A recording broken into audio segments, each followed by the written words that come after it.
किसी शख्स ने एक दिन आतम ताई से पूछा कि तूने कभी अपने से भी बड़ा सखी देखा है? कहने लगा हाँ, मैंने अपने शहर का एक बाबा देखा तो मुझसे भी ज्यादा सखी। कहने लगे मैंने सारे शहर की दावत पकाई, छोटे बड़े अमीर गरीब सारे आए, दावत पकाई सारे शहर की, सब लोग आए, हर आदमी को मैंने बुलाया। मैंने सोचा कि जरा देखूं तो सही पलट के कोई रह तो नहीं गया जो आया ना हो। चेहरे पे मैंने नकाब डाला और मैं बाहर निकला। एक ज़ईफ बुजुर्ग लकड़ आ रहा, जंगल में लकड़ियां काट रहा। मैं उसके पास गया तो मैंने कहा बाबा तुझे नहीं पता आज आतम ताई की दावत है, तू नहीं गया?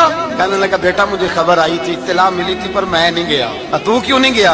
कहने लगे मुझे हाथ की कमाई करके खाने का चस्का लग गया है, मजा लग गया है हाथ की कमाई खाने का। अब मुझे दूसरे के दस्तरखान पर जायका नसीब। कहते मैं पलटने लगा तो बाबे ने बुलाया, कहने लगा इधर आ यार। मैं गया तो उसने 5 आने निकाले। कहने लगा आतम ताई का जो बंदा लंगर पकाने वाला हुआ ना, ये 5 आने उसे दे देना। आतम ताई को जरूरत नहीं मेरे पैसों, तो बड़ा अमीर आदमी है, ये उसको दे देना 5 आने लंगर वाले को। और उसको कहना बड़े बड़े नेक लोग आए हैं दावत में, 5 आने मेरे भी शामिल कर, मेरे दिए हुए पैसों से लुकमा खा लेगा तो अजर मिल जाएगा। आतम ताई कहते मैंने खैंच के निकाब उतारा और बाबे को कहा यार सीने से लग जा, मैं तो मालदार होके सखी हूँ, तू गरीब होके बड़ा सखी है।